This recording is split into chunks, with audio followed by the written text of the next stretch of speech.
Hello दोस्तों, नमस्कार। मेरा नाम है विवेक कुमार और आप सभी लोग देख रहे हैं हिस्ट्री बाय चैनल, जहां हम सिर्फ हिस्ट्री को पढ़ते नहीं बल्कि हिस्ट्री क्रिएट करने का जुनून भी पैदा करते हैं।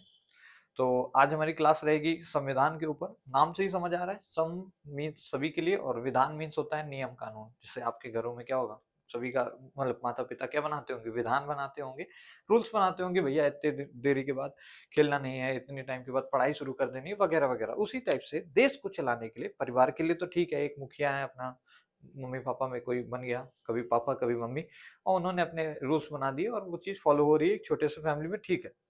बड़े देश के लेवल पे अगर हम यही चीज करना चाहें तो फिर हमें थोड़ा सा प्लानिंग करनी पड़ेगी। बिकॉज देश में जब हम बात करते हैं भारत जैसे देश की, जो कि बहुत सारे कल्चर्स को लेके, बहुत सारे धर्म के लोग, बहुत सारे अलग अलग जाति, जो भी चीजें आप लोग मानते हैं, वैसे तो मैं बताऊं तो मैं इंसानियत पे बिलीव रखता हूँ। तो मतलब खूब सारे लोग जहाँ पे रहते हैं, ऐसा बोलूँ अगर मैं मोटा मोटा बोलूँ, तो ऐसे लोगों में कई लोगों की भाषाएं अलग होंगी। तो हर चीज को व्यवस्थित करना बड़ा मुश्किल है। घर के अंदर तो पता है कि सभी लोग हिंदी बोलते होंगे, या सभी लोग तमिल बोलते होंगे, या सभी लोग संस्कृत बोलते होंगे, परंतु अब देश की बात हो रही है तो बनाना बड़ी जरूरी था। इंपॉर्टेंस समझ गए होगे कैसे बनाया गया, क्यों बनाया गया। अब शायद ये सब नहीं पूछोगे मेरे से, ठीक है। बस इतना जानू कि एक सभा इकट्ठित की गई। मान लो कि मुझे पार्टी ऑर्गेनाइज करनी है, तो कितने बॉटल पेप्सी आएगी, वगैरह वगैरह चीजें कैसे होगा। हम एक सभा मतलब 4-5 लोग बुला लेंगे, ग्रुप में बैठ जाएंगे गोल गोल सर्कल में, पूछेंगे और भाई किसको किसको बुलाना है, किसको वो करना है, किसको, समझ रहे हो ना। सारा एक सभा यानी 4-5 लोगों का ग्रुप जो कि डिसाइड करेगा क्या होने वाला है, कैसे होने वाला है। तो वही संविधान बनाना था, तो संविधान के लिए संविधान सभा का क्या हुआ, निर्वाचन किया गया, यानी नियुक्त कर दिया भैया आपको बनाना है। और इतना टाइम है, मतलब टाइम तो बाउंडेशन नहीं दी गई थी, बना के देना था देश आजाद होने के पहले पहले। तो हालांकि यही सेम पाकिस्तान में भी हुआ, क्योंकि उस समय भारत से टूट गया था पाकिस्तान, या बोले पाकिस्तान से भारत टूट गया था, जो भी बोलो बात बराबर ही है, क्योंकि दोनों ही क्या है, एक ही जगह थे, ठीक है। तो अब क्या हुआ कि भाई जब दोनों देश डिवाइड हो गए, तो दोनों देश को चलाने के लिए दोनों के पास संविधान होना चाहिए। तो पाकिस्तान में भी यही हुआ, भारत में भी यही हुआ। भारत में जो संविधान बन गया, तैयार हुआ, वो हुआ 2 साल 11 महीने और 18 दिनों में। समझ रहे हो, 2 साल 11 महीने 18 दिन। दिमाग में याद कर लो, जैसे तुम अपना बर्थडे याद करते हो ना, उस तरीके याद रख लो। पूछा था कितने दिन लग गए मैक्स टू मैक्स, समझ रहे हो। अब इसी को दिन में काउंट कर लोगे ना, अरे 2 साल में 365 दिन, महीने का कर लेना। बाकी अब मैं नहीं, मैथ नहीं कराने वाला, ठीक है। ओके। अब अब एक और इम्पोर्टेंट चीज, संविधान सभा का किस दिन नियुक्त हुआ, मतलब किस दिन निष्कासन निष्कासन कह रहा हूँ, निर्वाचन हुआ उसका, जो भी कहते हैं। 16 मई 1946, ये भी डेट बड़ी इंपॉर्टेंट है। मैं सारा वैसे तो इधर लिख रखा है, अगर आप लोग पहले से रिवीजन करते हुए हैं तो इसको करिए, आगे बढ़ा दीजिए वीडियो को, ठीक है। जो लोग पहली बार आए वो लोग जान ले, यहाँ से देखिए। तो सभा बनी है, अब सभा में क्या होगा, किसी को एक पावर ज्यादा दी जाएगी। मान लो अपने घर को ही ले लो, घर में कोई एक बंदा होगा, पेरेंट्स में मम्मी या पापा, जिसको ज्यादा पावर होगी। दूसरा बंदा साथ में ही होगा लेकिन पावर हो गया, ये नहीं कि एकदम कुछ भी, मम्मी है तो कुछ भी मतलब नहीं सुनोगे उनकी बात, थोड़ा बहुत कम होती है। तो इसी तरह भैया, जो संविधान सभा बनी, उसमें कोई प्रेसिडेंट था, कोई वाइस प्रेसिडेंट था, कोई एडवाइजर था, वगैरह वगैरह पोस्ट थी। तो इन सभी के मतलब काम थे, अलग अलग काम थे। जो काम थे वो आप लोग को पता भी होगा। जैसा कि अगर मैं बताऊं, तो शुरुआत में जब ये आया, तो ये कैबिनेट मिशन प्लान के तहत आया था। ये हिस्ट्री में आप पढ़ेंगे, वैसे मैं जब हिस्ट्री आगे करूंगा, मॉडर्न हिस्ट्री तक आऊंगा, तो पढ़ाऊंगा बड़े आराम से, तसल्ली से। पर अभी समझ लीजिए, कैबिनेट मिशन प्लान आया था भारत में, जो अंग्रेज ही लेकर आए थे, ठीक है, अंग्रेज ही लेकर आए थे। उसके चेयरमैन कौन रहे थे, डॉक्टर सचिदानंद सिन्हा जी। नाम इंपॉर्टेंट है, याद रखना भैया। फिर इसी इसी को लेकर आए थे, किसके थ्रू, कैबिनेट मिशन प्लान के थ्रू। अब मतलब लेके आने का मतलब ये नहीं है कि मतलब पकड़ के लेके आ गए थे। मतलब एक बॉक्स है, पेपर है, पेपर में साइन किए हुए, लिखित में, राजा का, राजा मतलब जो किंग थे वहां के उस समय, जो भी रहे होंगे, तो उनके थ्रू लिखा गया एक प्रमाणित मतलब तथ्य था, जो कि लेके आए गए, और फिर यहाँ पे लागू करने की बातचीत होने लगी। तो लोगों ने सोचा, अच्छा भाई कॉन्स्टिट्यूशन बनाना है तो कुछ तो करना पड़ेगा। तो अलग अलग पोस्टें डिसाइड कर दी गई। तो पहली पोस्ट गई चेयरमैन की। चेयरमैन को कौन गए, डॉक्टर सच्चिदानंद सिन्हा जी। फिर बोला कि भाई प्रेसिडेंट भी बनाना पड़ेगा। प्रेसिडेंट मतलब उनका अपना काम होगा, प्रेसिडेंट मतलब देखेगा कौन एंट्री ले रहा है, कौन बाहर जा रहा है, समझ ना, कौन सभा के अंदर आएगा, कौन नहीं आएगा, ये सभी काम चेयरमैन को दे दिया। डॉक्टर राजेंद्र प्रसाद, बड़ा इंपॉर्टेंट नाम है, शायद आप में कई को पता भी होगा। फिर बात करें तो भैया वाइस प्रेसिडेंट, यानी चेयरमैन के जस्ट नीचे होंगे पर पावरफुल होंगे, ठीक है। इन केस चेयरमैन मान लो घर हो गए हैं या बीमार हो गए हैं, तो कम, सॉरी चेयरमैन बोल रहा हूँ, प्रेसिडेंट मान लो बीमार है, जैसे अपने देश में भी प्रेसिडेंट कौन है पता ही होगा, वाइस प्रेसिडेंट कौन है ये भी आपको पता होगा। तो वाइस प्रेसिडेंट का पोस्ट बस इसीलिए होता है कि इन केस ऑफ प्रेसिडेंट जो है, क्योंकि प्रेसिडेंट एक बहुत ही रिस्पेक्टेबल, बहुत ही टॉप की पोस्ट होती है, अगर वो वैकेंट रहेगी देश कौन चलाएगा।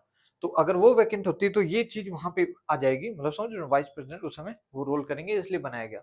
एच.सी. मुखर्जी इंपॉर्टेंट नाम है, ये भी याद रखिएगा। फिर भैया बी.एन. राव जो कि कॉन्स्टिट्यूशनल एडवाइजर बने, कि भैया मान लो कोई तुमने, मतलब इन लोगों ने विधि बना दी जो कि इंसानियत के खिलाफ है, मान लो कुछ कानून बना दिया कुछ फालतू का, तो एडवाइस कौन देगा कि नहीं ये गलत चीज है, तो एडवाइजरी, कॉन्स्टिट्यूशनल एडवाइजर।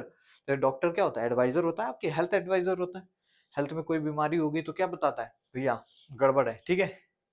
फिर भाई ड्राफ्टिंग कमेटी के हेड, अब देख कॉन्स्टिट्यूशन लिखा जा रहा था, तो पन्ने में लिखा जा रहा था, अब उसको सुंदर से सुंदर बनाना है, मतलब प्रेजेंटेबल फॉर्म में रहे, ऐसा नहीं कि फारसी भाषा लिख दी, किसी को आती भी नहीं फारसी भाषा पढ़नी। तो हर चीज का मतलब क्या है, एक ड्राफ्ट होना चाहिए। ड्राफ्ट मीन्स कह सकते हो जब कोई आर्टिकल पब्लिश नहीं हुआ होता है, तो उससे पहले जो बंदा लिखता है, मान लो कल को मैं फिल्म लिखता हूँ, फिल्म बनाता हूँ, मूवी, तो मैं कागज में लिखूंगा ना स्टोरी, तो वो मेरी फिल्म का क्या हो जाएगा, ड्राफ्ट हो जाएगा। जैसे आपको पता होगा आर्टिकल 370 हटाया गया, तो क्या हुआ था, अमित शाह जी अपना एक जो आईएएस पीसीएस अधिकारी जो ड्राफ्ट बना के उनको दिए, वो हैंडल करके कहाँ लेके गए, लोकसभा, राज्यसभा, फिर वहां से पास कराया, और फिर वगैरह वगैरह। समझ गए ना, ड्राफ्ट मतलब पहले से बना हुआ चीज जो कि मतलब इनिशियली स्टेप में बना है, उसको फिर फर्दर आगे ले जाया गया है, ठीक है। ओके, तो भाई इतनी बात होगी। बी आर अम्बेडकर जी को ही फादर ऑफ इंडियन कॉन्स्टिट्यूशन भी कहते हैं, no doubt he is the outstanding man. जैसे आपको बताया ना हिस्ट्री में चंद्रगुप्त मौर्य के बारे में मैंने बताया कि उस समय भी जाति व्यवस्था थी, उनमें माना जाता था कि वो बहुत ही निम्न जाति के व्यक्ति हैं और वो क्या ही राज शासन चला पाएंगे, लेकिन जिन लोगों की ऐसी सोच थी उनपे एक खड़ा चांटा थे ऐसे लोग, बी आर अम्बेडकर जी, चंद्रगुप्त मौर्य जी। उन्होंने शासन केवल किया नहीं बल्कि दिखाया कि कैसे करते हुए, समझ रहे हो ना। जैसे कहते हैं ना कि आप जिस जगह पे हो, आपकी प्रशंसा उस जगह से ना हो बल्कि उस जगह की प्रशंसा आपके नाम से हो जाए, ऐसा काम करो। वही काम इन लोगों ने किया है। ये भले ही ड्राफ्टिंग कमेटी के हेड थे, ड्राफ्टिंग कमेटी नॉर्मल सी एक कमेटी थी, जिस जैसे ही कॉन्स्टिट्यूशनल एडवाइजर थे, पर इनका नाम शायद आपने ना सुना हो, पर बी आर अम्बेडकर जी का नाम क्यों सुना है, जानते होंगे जो लोग सुने होंगे नाम, ठीक है। ओके, फिर भाई कितना साल लगा बता दिया है। कौन सी डेट थी, बहुत इंपॉर्टेंट है। कितने लोग थे, 389 पीपल्स थे, जिनमें से भैया 289 सॉरी 292 लोग जो थे वो खुद ब्रिटिशर थे, क्योंकि भाई कैबिनेट मिशन प्लान के थ्रू आया था कि भैया भारत के लिए भैया संविधान बनाना है, चलो आओ आओ जल्दी आओ जल्दी आओ। तो 292 अंग्रेजों को उठा लिए थे कि भाई आओ, इनके लिए बनाना पड़ेगा, ये सब बेवकूफ हैं और ऐसा ऐसा है, तो समझ रहे हो ना। खैर, तो 389 में 292 अंग्रेज थे। 93 यहाँ के जैसे राजा वाजा, पहले उस समय जब देश आजाद हो रहा था, उस समय भी बहुत से छोटे छोटे पार्ट्स में क्या थे, राजा लोग थे, प्रिंसली स्टेट्स उनको इंग्लिश में बोलते हैं। तो उस तरीके के बहुत सारे लोग थे, उनमें से 52 लोगों को चुना गया कि आओ भैया संविधान बन रहा है तुम्हारे देश के लिए, आ जाओ जल्दी आ जाओ, ठीक है। फिर 4 लोग जो, जैसे अंग्रेजों ने क्या किया था, भारत में कमिश्नर बना रखे थे, जैसे आज के टाइम पे भी स्टेट में स्टेट कह रहा हूँ, डिस्ट्रिक्ट के अंदर डीएम होता है, डीएम की पावर होती है, उसी तरह से पहले राज्य तो थे नहीं भाई, राज्य वगैरह तो आजादी के बाद हमने यूपी को यूपी नाम से जाना, समझ रहे हो ना बात। तो उस समय तो इस तरह था नहीं, तो उस समय उन्होंने चार्ट हो क्या बना रखे थे, दिल्ली का, बलूचिस्तान का, क्योंकि उस समय तो पाकिस्तान भी इंडिया में था, इन सभी जगहों पे क्या बना रखा था, चीफ कमिश्नर बना रखे थे, कमिश्नर पुलिस वाला ही समझ लो। तो वो बना रखे थे, उनमें से 4 को लिया गया था, ये नंबर पूछ लिया जाता है। और ये बहुत ही अभी हाल ही एक पेपर हुआ था एमटीएस करके, एसएससी एमटीएस, उसमें ये नंबर पूछा गया कि अंग्रेज कितने थे, मतलब ब्रिटिशर्स की अमाउंट कितनी थी कॉन्स्टिट्यूंट असेंबली में जब वो आए थे। तो 292 आपके लिए लिख दिया मैंने, जल्दी से इस सब चीजों को दिमाग में डाल लो। अब भैया ये डेट तो आपको सुना ही होगा, सॉरी ये भी सुना होगा, 26 जनवरी। 26 जनवरी 1929 को क्या हुआ था कि जो कांग्रेस मीटिंग थी, कांग्रेस सेशन बोलते हैं उसको, तो वहां पे पूर्ण स्वराज की मांग उठी थी। पूर्ण स्वराज मतलब देखो, पूर्ण मतलब पूरा, स्वराज मतलब एकदम इंडिपेंडेंस।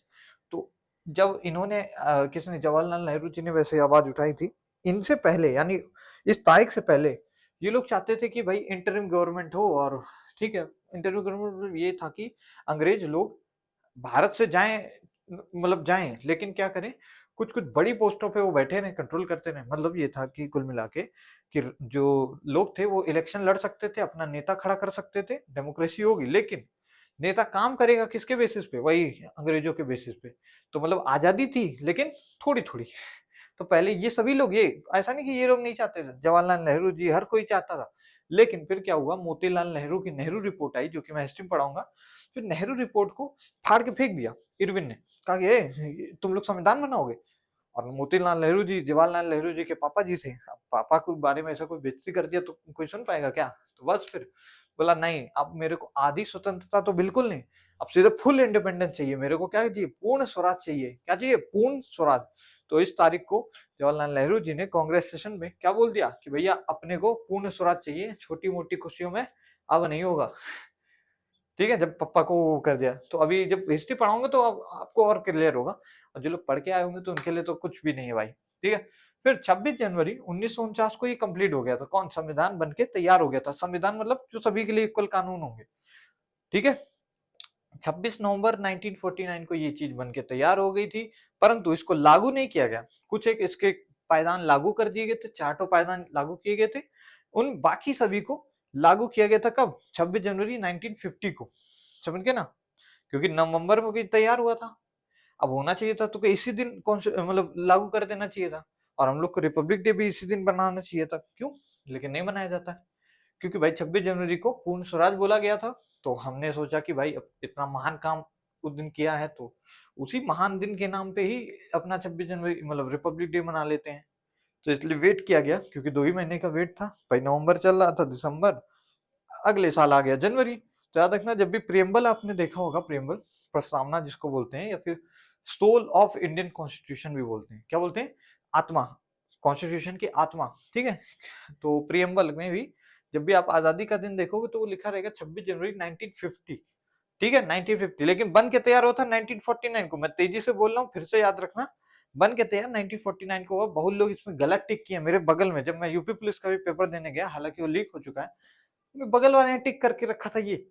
अरे यार, क्या बताऊं यार। फिर मैंने उसको बोला भाई भाई ऐसे करो। चीटिंग वीटिंग हो रही थी सब कुल्लम कुल्ला। खैर, तो भाई अभी हाल ही फिलहाल जो हमारा संविधान है, उसमें टोटल आर्टिकल्स हैं 395, 22 भाग हैं, यानी चैप्टर्स। जैसे आपकी बुक में भी चैप्टर्स होंगे 1 बाई 1, उन चैप्टर्स के अंदर पॉइंट्स होंगे। यानी जैसे मान लो अब तुमने पढ़ना है बायो में एक चैप्टर सेल, सेल के अंदर, अब सेल के अंदर पढ़ोगे सेल थ्योरी किसने दी, एनिमल सेल के बारे में पढ़ोगे, प्लांट सेल के बारे में पढ़ोगे, तो ये सभी क्या हो गए? पॉइंट्स हो गए। तो वही चीज है गई आर्टिकल, और ये क्या हो गया? चैप्टर्स हो गए। फिर 12 शेड्यूल्स भी हैं। अब शेड्यूल्स में क्या है, वो सारी चीजें चर्चाएं अभी हम लोग करने वाले हैं, पर बताने के लिए आपको बता दिया कि कौन सी चीजें कितनी कितनी है। जो पढ़ के रखा होगा उसको पता ही होगा। तो भैया इतना चीजें नोट डाउन कर लो, अब जल्दी से आगे बढ़ते हैं। ठीक है, ओके। तो अब देखो यार, अब जिन्होंने संविधान बनाया है, जो हमारे जो मेन कॉन्स्टिट्यूएंट असेंबली के अभी मैंने बताया आपको, उन लोगों ने भी कई जगह के देशों को खंगाला, उनके संविधानों को देखा, उनकी जांच परख की, उनमें जो अच्छी चीजें हैं उनको अपने संविधान में उतारने की कोशिश की। हालांकि अगर मैं बात करूं तो जो एक गवर्नमेंट ऑफ इंडिया एक्ट 1935 में आया था, जिस समय म्यांमार भी भारत से अलग हुआ, उसी समय से उससे कम से कम 250 से ज्यादा आर्टिकल डायरेक्टली ले लिए गए थे, किसमें? इंडियन कॉन्स्टिट्यूशन में। बाकी जो बचे हुए, क्योंकि कितने थे? 395 थे, तो बाकी जो बचे हुए थे उनकी प्रेरणा भी कई जगह से ली गई, और कुछ बहुत हमने खुद से क्रिएट किया। तो याद रखिएगा, ज्यादातर पोर्शन क्या है, अंग्रेजों ने दे दिया था गवर्नमेंट ऑफ इंडिया एक्ट 1935 के थ्रू, और ये हमने अपना लिया। पेपर में पूछा जाता है किस देश से हमने क्या चीज अपनाई है, तो ये तो बहुत इंपॉर्टेंट है। अगर आप पढ़ रहे हैं ना कॉन्स्टिट्यूशन या पॉलिटी का, पॉलिटी के लेवल पढ़ाई कर रहे हैं, कोई हाल फिलहाल में पेपर दे रहे हैं, तो आपको ये चीज बहुत इंपॉर्टेंट है यार, इसको तो कभी मत छोड़िएगा। क्या है भाई, कि यूके से हमने क्या अपनाया। तो यूके से जल्दी जल्दी मैं पढ़ देता हूँ, आप लोग को पता होगा, बाई कैमरल गवर्नमेंट का मतलब होता है वही, सेंट्रल गवर्नमेंट भी होगी और स्टेट गवर्नमेंट भी होगी। देखो, अब इसको ऐसा समझो यार, अब देखो, अगर मैं मान लो तमिलनाडु है, तमिलनाडु में अलग भाषा बोली जाती है। अगर हम सारी की सारी पावर सेंट्रल गवर्नमेंट को दे दें, तो सेंट्रल गवर्नमेंट हर एक स्टेट को क्या करेगी? बढ़िया चलाएगी। लेकिन ऐसा नहीं हो पाएगा। क्यों? ये बड़े छोटे देशों में तो ठीक है, जहाँ पे जैसे मान लो ब्रिटेन जैसे देश हैं, जहाँ पे केवल इंग्लिश बोली जाती है, तो वहाँ पे सभी लोग हेलो, ओ माय गॉड, ये सब करते रहते हैं, तो वहाँ पे ये चीज ठीक है यार, कि ठीक है एक ही लीडर है, वही सब कुछ कंट्रोल कर रहा है। भारत जैसे देश में, जहाँ पे मिजोरम भी है, इधर गुजरात भी है, इधर यूपी है, नीचे की ओर कन्याकुमारी है, अलग अलग भाषाओं वाले लोग, इतने अलग अलग इंडिजीनियस स्पेसीज, जानवर भी अलग अलग तरीके के, तो हर तरीके के लोगों के बीच में ऐसी एक टाइप की गवर्नमेंट नहीं कंट्रोल कर सकती, बहुत ज्यादा विद्रोह होंगे और उस तरीके की परिस्थितियां नहीं रहेंगी। इसीलिए स्टेट में स्टेट गवर्नमेंट को भी पावर्स दी जाती हैं, पर हाँ सुप्रीम पावर थोड़ा रखी जाती है सेंट्रल के पास, ताकि ऐसा ना हो स्टेट खुद में अपना देश बना ले और अलग कर दें, देश तोड़ दें। ठीक है ना? तो स्टेट के पास वो से चीजें आप लोग समझ रहे होंगे मेरी बात। तो बाई कैमरल पार्लियामेंट मतलब, अच्छा ये बाई कैमरल पार्लियामेंट लिखा है, बाई कैमरल पार्लियामेंट का मतलब ये पार्लियामेंट के दो हिस्से होंगे, एक होगा राज्यसभा, एक स्टेट सॉरी क्या बोलते हैं, लोकसभा।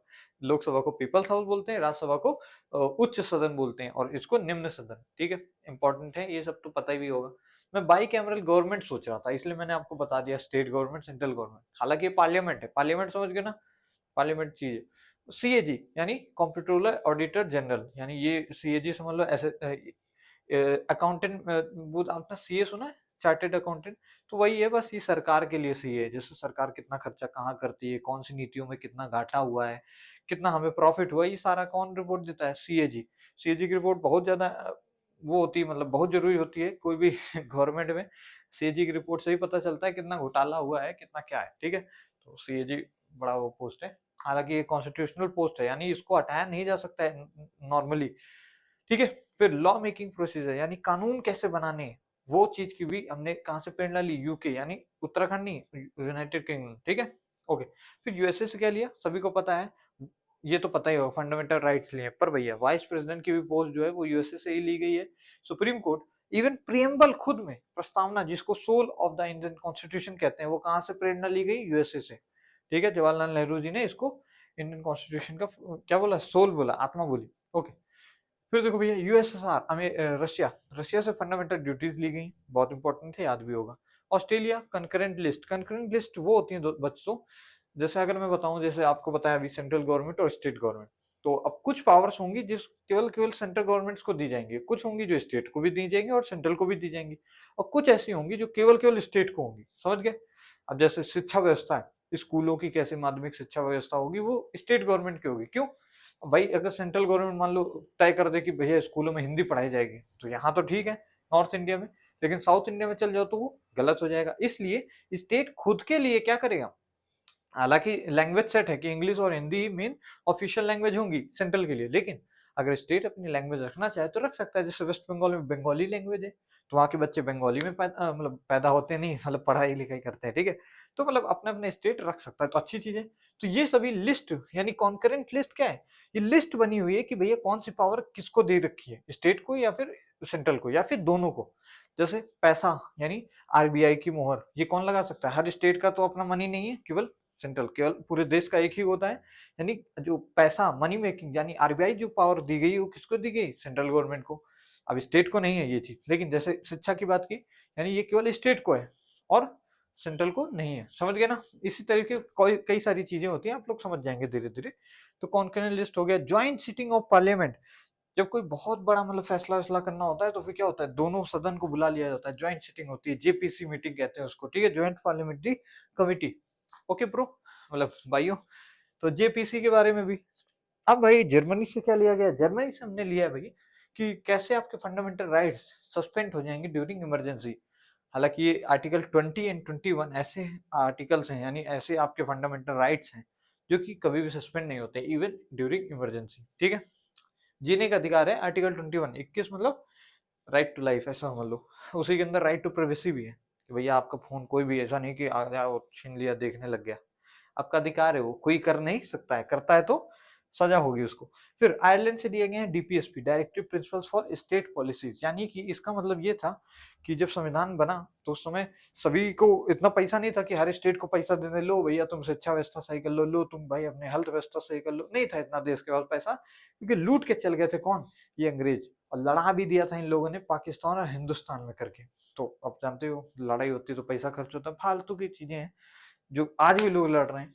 हालांकि मैं तो हमेशा ही बोलता हूँ, ह्यूमैनिटी पे बिलीव करिए, धर्म कुछ जैसा कुछ होता ही नहीं, न जातियों जैसा कुछ होता है, हर बंदा अपने आप में क्या है, इंसान ही है। ठीक है, सभी के अंदर क्या है, ब्लड है, उसके अंदर क्या है, ब्लड कैसी कनेक्टिव टिश्यू है। खैर सॉरी। तो डीपीएसपी यानी directive principle for state policies, अब देखो उस समय पैसा तो था नहीं, तो कुछ चीजें ऐसे लिख दी गई कि भैया कल को आपके पास पैसा आता है तो आप क्या करना, पंचायती राज सिस्टम ले आना, या जैसे डीपीएसपी में रखा गया है। और एक और डीपीएसपी में है कि दारू को अबंडन कर देना, मतलब दारू या कोई भी हार्मफुल केमिकल जो कि स्टेट के लिए क्या है हानिकारक है उसको खत्म कर सकते हो। जैसे आर्टिकल 47 जो कि यही कहता है, जिसके तहत बिहार में जो दारू है उसको बैन कर दिया गया। काफी बड़ा फैसला था, क्योंकि दारू से टैक्स काफी ज्यादा आता है, दारू बहुत लोग खरीदते हैं, गलत चीज है। आपसे तो मैं बिल्कुल उम्मीद नहीं करता कि आप ऐसा करेंगे, ठीक है। तो दारू वगैरह के या फिर कोई भी जो हार्मफुल केमिकल एजेंट्स है उनको स्टेट बैन कर सकता है, लेकिन बैन करता है क्या? नहीं, क्योंकि उसकी कमाई उसी से है। लेकिन कर सकता है, ये किसके अंदर दिया? डीपीएसपी।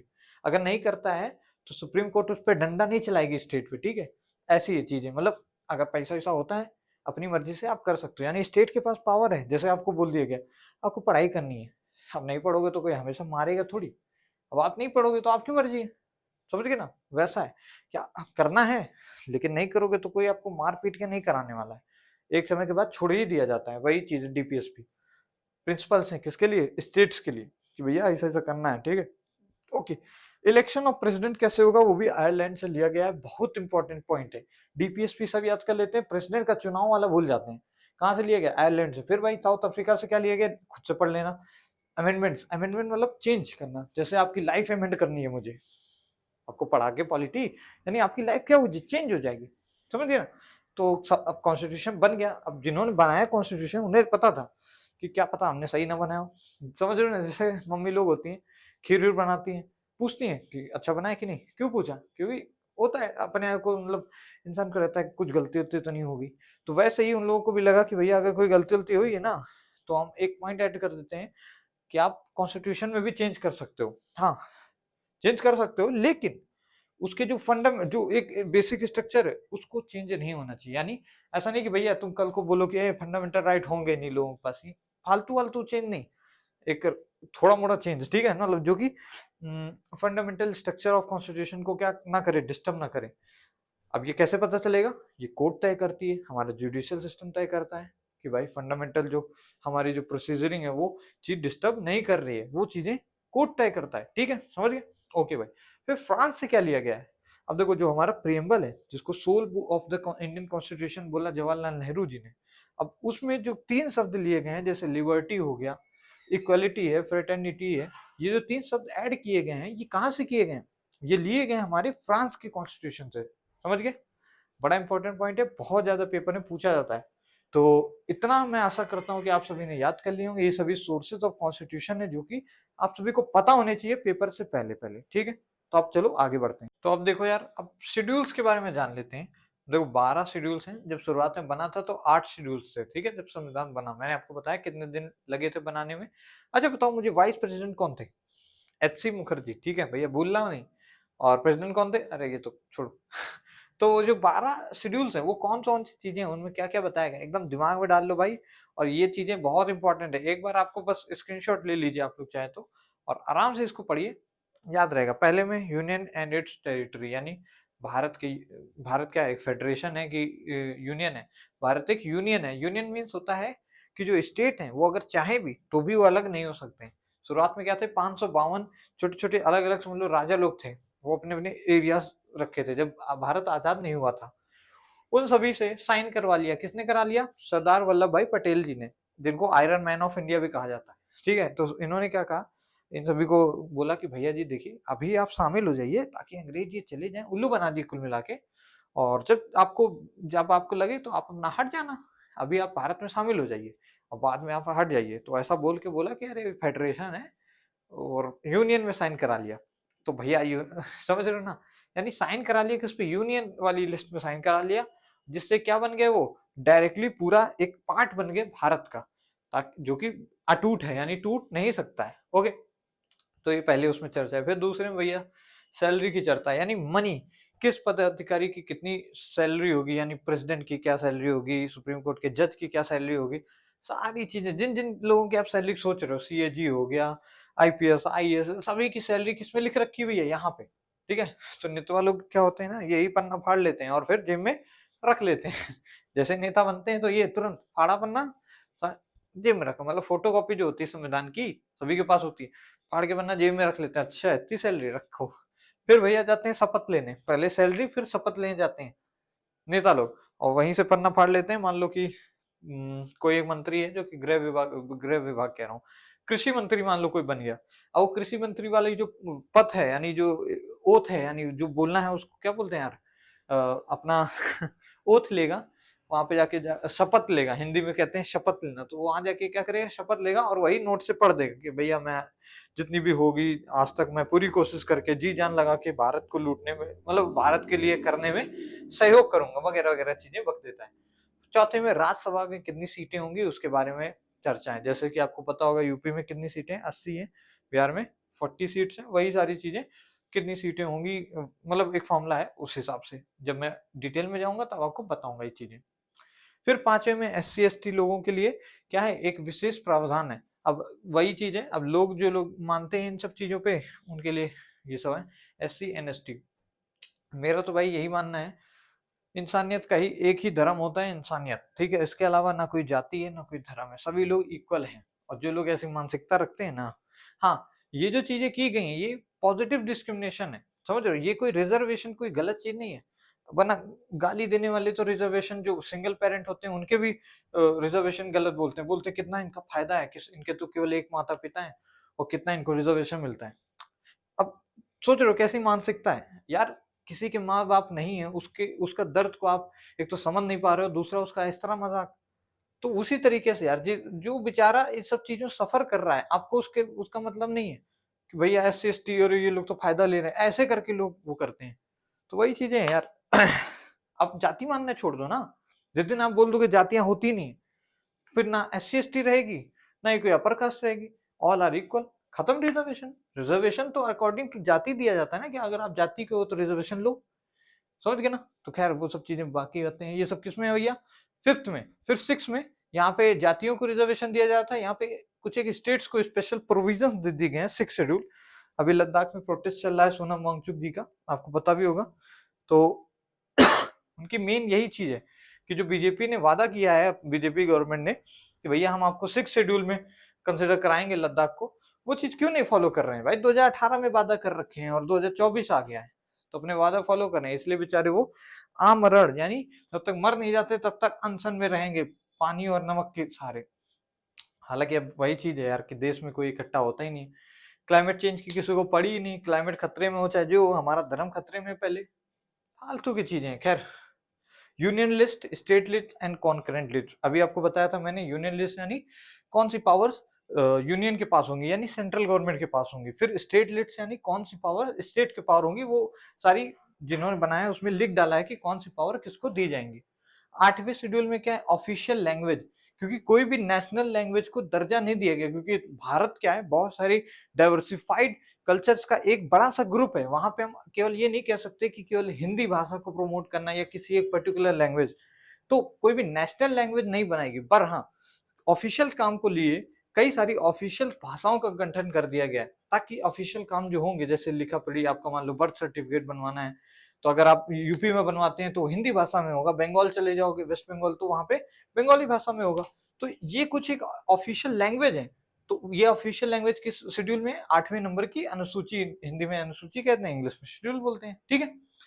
फिर नाइन्थ की बात करो भैया, नाइन्थ में क्या है, नाइन्थ को अब देखो, 8 से जब शुरुआत में कॉन्स्टिट्यूशन बन के तैयार हुआ था, आपको बताया, जो नवी अनुसूची है, फर्स्ट अमेंडमेंट के तहत उसको क्या किया गया, लाया गया, और इसमें लैंड रिफॉर्म्स यानी भूमि सुधार।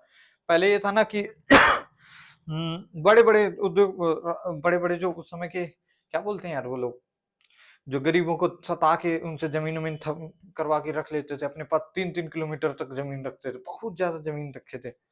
और सरकार को जब कभी जमीन उमीन, मतलब किसी प्रोजेक्ट के तहत उसको जमीन की जरूरत पड़ती थी, मान लो पुल ही बनाना है, अब सामने एक जमीन आ रही है, उसमें वो जो घर मालिक है, क्योंकि जो फंडामेंटल राइट्स है उसमें हमारा राइट टू प्रॉपर्टी भी एक राइट था जब ये कॉन्स्टिट्यूशन बना, तो फंडामेंटल राइट हमारा हो गया, और हमसे हमारा फंडामेंटल राइट कोई भी नहीं छीन सकता है, खुद सरकार भी नहीं।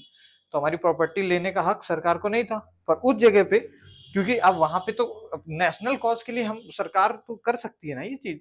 अब मान लो कल को तुम्हारे घर से वो निकलता है, पेट्रोल लाइन निकल गई तुम्हारे घर से, अब उस पर तुम्हारा हक नहीं रहेगा, हालांकि कुछ परसेंटेज आपको मिलेगा, बिल्कुल मिलेगा, परंतु आपका टोटल कंट्रोल उस पर नहीं रहेगा, उस पेट्रोलियम किसके कंट्रोल रहेगा, सरकार का उस पर कंट्रोल रहेगा, ठीक है। नेशनल लेवल की जो भी चीजें होंगी उस पर टोटल कंट्रोल किसका रहेगा बेटा, सरकार का रहेगा। तो उसी तरह जमीन भी एक बड़ी ही जरूरत की चीज होती थी सरकार के लिए। मान लो कोई प्रोजेक्ट बनाना है या कुछ भी क्रिएट करना है, तो भाई उसके लिए जमीन जरूरत पड़ती थी। तो फर्स्ट अमेंडमेंट में क्या करा गया, जो राइट टू प्रॉपर्टी थी उसको फंडामेंटल राइट से हटा के आर्टिकल 331 उधर भेज दिया गया। और ये 9वीं अनुसूची में एक भूमि सुधार यानी लैंड रिफॉर्म्स का भी एक पर्टिकुलर पेज ऐड कर दिया गया, दिखा दिया गया कि भैया इस तरीके से चीजें अब चलेंगी, ठीक है। जिसमें सरकार को पावर ज्यादा हो गई और सरकार आपकी प्रॉपर्टी क्या कर सकती है, छीन सकती है। मान लो जिस स्टूडियो में अभी सेट कर रहा हूँ, यहाँ पे बोल रहा हूँ, अगर ये मेरी खुद की जमीन भी होती, लिखित कागज भी होते, और यहाँ से अगर हाईवे निकालना है सरकार को, मतलब ऐसा नहीं कि जबरदस्ती, अगर निकल रहा है हाईवे यहाँ से एकदम रास्ता यही जा रहा है, तो सरकार ये जमीन खुद से ले सकती है। हालांकि वो मेरे को पैसा देगी, उसका 3 गुना 4 गुना देगी, लेकिन अगर मैं नहीं बोलता हूँ तो मेरा ये हक नहीं है, फंडामेंटल राइट नहीं है कि मैं सरकार को मतलब एकदम वो खड़े भगा दूंगा, नहीं, मेरे को भगा देगी सरकार और जमीन ले जाएगी, ठीक है, समझ गए ना। आपका फंडामेंटल राइट नहीं है, भले ही आपकी खुद की जो भी जहां से आप वीडियो देख रहे होंगे वो जमीन अगर आपकी भी है तो समझ गए होंगे, ठीक है। 10th में फिर दल बदल कानून की चर्चा है। दल बदल ये होता है बेटा कि जैसे मान लो एक पार्टी जीत गई, अब आपको पता है कि टोटल जो सीट्स हैं लोकसभा की वो है कितनी भाई, 495 है लगभग 500 के, ओ सॉरी 445 है लगभग 450 के अप्रोक्स। तो उनमें से बहुपद लाना होता है, यानी 450 का आधा कर दो, उससे जस्ट एक सीट जिसके पार्टी के पास ज्यादा होगी वो जीत जाए। तो ऐसा होता था कई बार, जो मान लो पार्टी, एक पार्टी जीत रही है, दूसरी पार्टी हार रही है, तो दूसरी जो पार्टी हार रही है वो पैसा देके जो जीत रही थी उसके उनको खरीद लेती मंत्रियों को।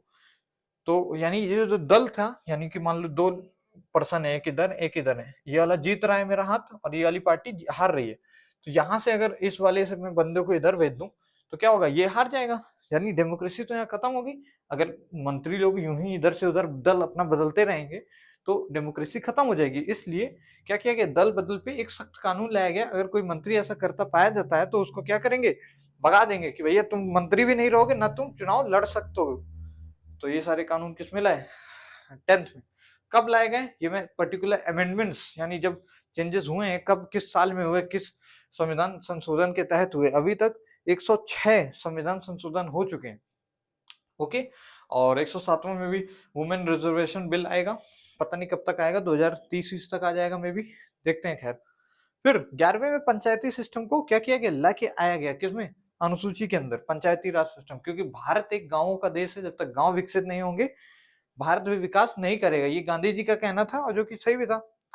तो पंचायती सिस्टम को फिर 12वें में म्यूनिसिपैलिटी सिस्टम को लेके आया गया। म्यूनिसिपैलिटी मतलब जैसे कि आपके घर के आसपास लूट उट हुई, अगर आप शहर में रहते हैं तो आप सबसे पहले किसको बताओगे, म्यूनिसिपैलिटी कॉर्पोरेशन को बताओगे। तो म्यूनिसिपैलिटी कॉर्पोरेशन भी बहुत ही जरूरी था। तो इसको क्या किया गया, इसकी कानून व्यवस्था कैसे क्या रहेगी, सीवेज लाइन कैसे बिछानी है, कितने लोगों तक जाना है, वगैरह वगैरह बहुत सी डिटेल्स होती हैं, ये थोड़ा बड़ा नहीं है। इसको जब ऑफिशियली पढ़ने जाओगे ना तो बहुत डिटेल मिलेगा, ये बस मोटा मोटा आपको बता दिया कि भैया इसके अंदर ये है, और ऐसे ही पेपर में पूछा जाएगा, इससे ज्यादा कुछ आपसे नहीं पूछा जाएगा एज अ स्टूडेंट, क्योंकि आप अभी क्या हो, एक नौकरी की तैयारी कर रहे हो और उस नौकरी में इतना ही आपसे ज्यादा पूछा जाना है, ठीक है, इससे ज्यादा आपसे कुछ नहीं पूछा जाएगा, ओके। तो भाई ठीक है, अब मैं भी थक चुका हूँ और ये वीडियो भी काफी लंबा हो चुका है, तो भाई दोस्तों अगले वीडियो में फिर से मिलेंगे। कोशिश रहेगी कि आप लोग को जो चीज मैं समझा रहा हूँ समझ आ रहा होगा, और जो बच्चे पढ़ चुके हैं तो वो खटाखट आगे बढ़ा लिया करें, और बस मैंने 3 ही पेजेस पढ़ाए, तीनों को देख के जल्दी से रिवीजन कर लें, ठीक है। तो चलिए अब मैं अलविदा लेता हूँ, और बहुत ज्यादा आप सभी को रिक्वेस्ट करता हूँ कि प्लीज पढ़ते रहो, पढ़ाई मत छोड़ना, अदरवाइज समझ जाओ, ठीक है। तो जय हिंद, और अगले वीडियो में फिर से मिलेंगे। अगली वीडियो में क्या पढ़ेंगे मैं बता देता हूँ। यहाँ तक हमने खत्म कर लिया शेड्यूल तक, अब हम डायरेक्टली चलेंगे आर्टिकल्स में, शुरुआत करेंगे फर्स्ट आर्टिकल से, चलते रहेंगे 395 तक, सारे आर्टिकल देखने जरूर है बच्चों, ठीक है। ओके, मिलते हैं अगले वीडियो में।